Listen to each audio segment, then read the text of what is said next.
Nagaan nagarra caaluu nagaa waaqayyo waaqa jiraataa bakkaaf kallattii iddoo isin jirtan hunduma keessatti isiniidhaaf haa baay'atu hordoftoota qiddoo YouTube jedhu jalatti kan argamtan hunduma keessaniif akkam jirtu nagaa keessanii isiniin jechuun jaaladha warri maatiin haa ta'aa jirtan gooftaan baraaf jireenya keessan haa heebbisuu oolmaa guddaa na biraa qabdu kaa'uu na biraa qabda haa jedhi faarfataan kanaafiyyuu oolmaa na biraa qabdu isiniin jechuun jaaladha tole guyyaa har'aa kaniin ani qabadhee dhufee Elu UTV imbeettu akkasumas immoo eriyaa ishee kan ta'ee naati nama jedhamu kan waliin turan kan waliin jaalala isaanii dabarsaa turan yaadadhu jedhee nan yaada ani Elu garuu tureera kaniin ishee bare jechuudha yeroo sana isheen UTV qabdu turte UTV obboleessa ishee irratti hojjatti turte jechuudha tole gara yaadan fideetti deebi'uudhaa fi naatii fi Eluun hiriyaa turaniiru baay'ee fiiduu babbareedaa ta'e bakki bashannanaa garaagaraa keessatti in hojjetu turan jechuudha dhugaa baay'ee nama hawwatu turan jechuudha na sanarraatiin kan ka'ee naatiin gara biyya hormaa akkuma nama kamiyyuu jireenya jijjiiruudhaa fi deemuudhaa fi erga paaspoortii isaa baafatee viizaan dhufee gaafa jedhu kan Eluu dhufuu didaa sana booddee jireenya jijjiirraa waliin deemnee jireenya jijjiirrannaa jireenya ho'aa ta'ee ni jiraannaa jedheeni ani imala koo gara biyya hormaa taasise jedhee jechuudha na annan kaleessa yeroon argu jechuudha ture raddaa fi dhiyoo hojjete jechuudha akka inni biyyaa bayyuu kaniin baree akka inni gara biyya hormaa himaleeyyuu kanan baree Eluutu intarfii indaalmoo maal jedhama mucaa inni ishee wajjiniidhaan viidiyoo hojjechaa turtan mallee garuu mucaa sana faanas wal dhabanii jiru osoo viidiyoo waliin hojjetanuu waa'ee jaalalaallee waliif dhiyeessanii ta'uu dide maaliif akka ta'e beeku gargar baanii turan jechuudha inni intarfii taasisee naatii wajjiniidhaan akkamittiin gargar baatanii jennaan karaa yaadame osoo hin taane karaa yaadamneedha kan gargar baanii baay'ee jaalalaa ho'aa fi jaalala bareedaa ta'e kan nama hawwatu keessa kan nuti turre jettee dubbachaa akkuma turte jechuudha kaleessa immoo egaa naatiin dhufee aannan walaaleeyyuu baazawee piroofaayiliin isaa suma sanadhaaf nan beeke malee jechuudha na dafee seenee yeroon ilaalu baay'ee akka rakkachaa ture dhugaa dubbachuuf jechuudha baay'ee edda biyyaa bahee akka rakkachaa ture akka rakkina guddaa keessa ture kan inni dubbate innis biyya ormaa deemee ji'a tokkoof Eluu faanas maatii faanas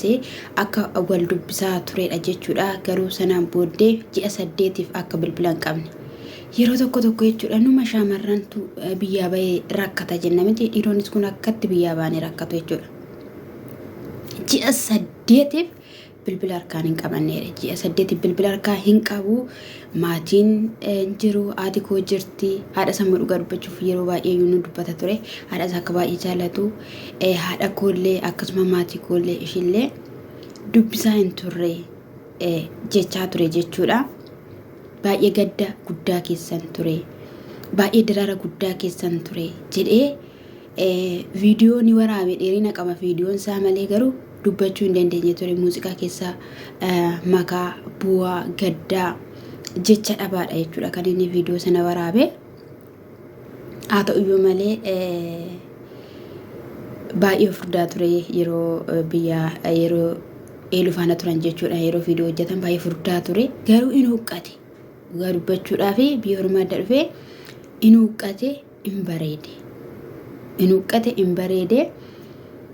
sana booddee eddan gara toora onlaayiniitti deebi'ee booddee waan hiyyaannin argee Eluu wajjiniidha wanti waldhabni keenya kana jennee wanti nuti lafa keenye tokkollee hin jiru ani boruuf gaa'ela kootiif naa taati boru haadha ijoollee kootii naa taati jedheeni Eluun dubartii jabduu dubartii cimtuudha haa ta'uyyuu malee gaafanii dhufee jedhu bilbila harkaan qabadhee bilbilas naam mijatee haaluun naam mijatanii jedhanii Eluun jaalala biraa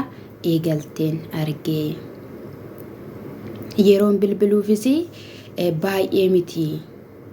baay'ee miti akkamittiin si dandeessise maaltu kana hundumayyuu si dandeessise anuu si abdadheen haala naa mijachuu dide malee si abdadheen boruu koodhaaf waan baay'ee waliin haasofne waan baay'ee waan si gaafadhoo qaban ture waan baay'ee waliin haasofnoo qabna turre akkamittiin dandeesse maaltu si dandeessise gara hiriyummaa biraa gara jireenya biraa deemte jedhee gaaffii gaafate jechuudha. Egaa nama abdatan dhabuuni baay'ee ni ulfaata nama boruudhaaf ol keewwatan dhabuun baay'ee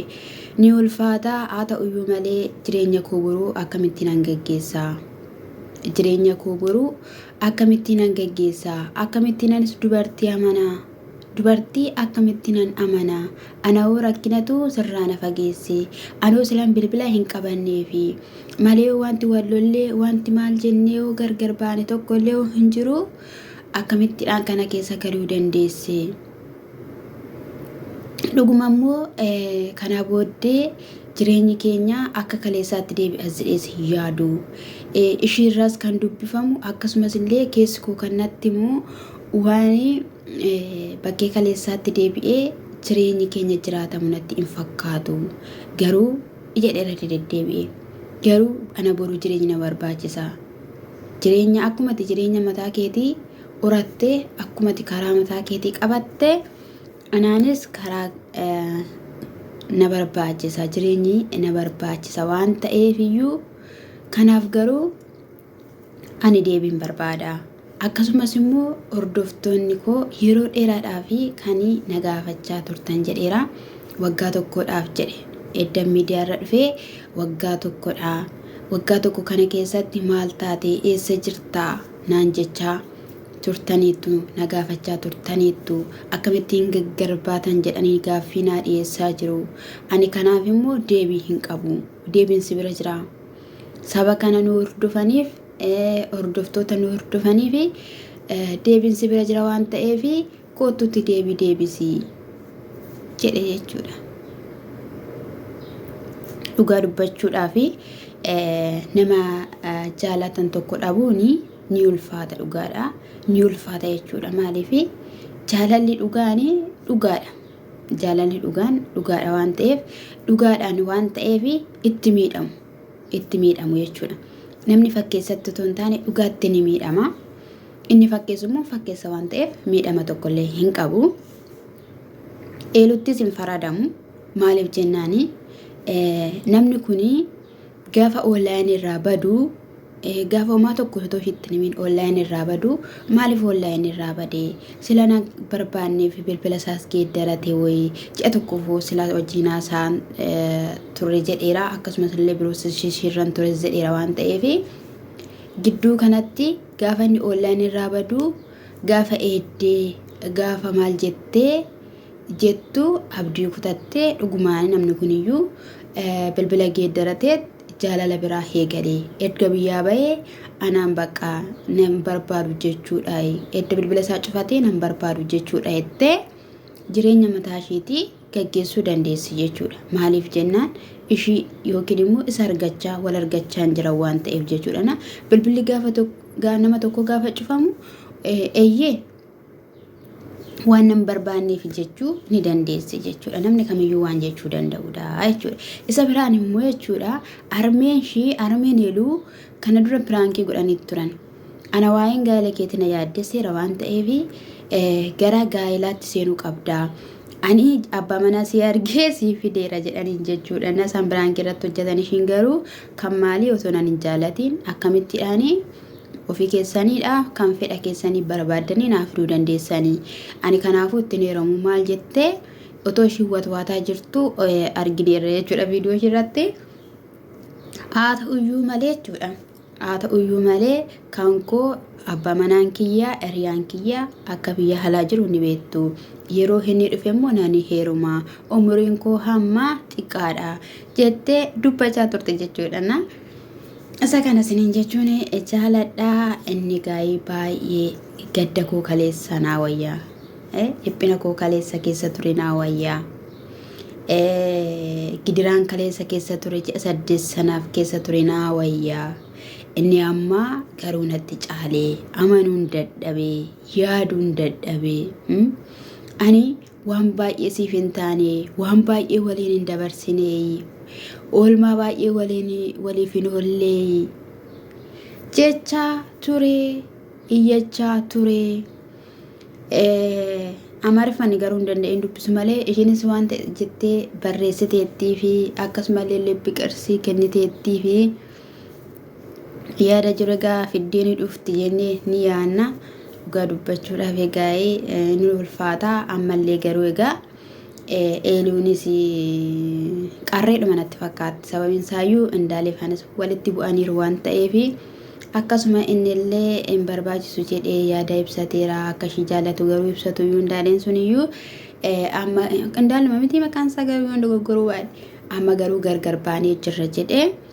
dubbatee jira ishiinis immoo eeluunis immoo laayifiidhaan natti fakkaate dubbatteetti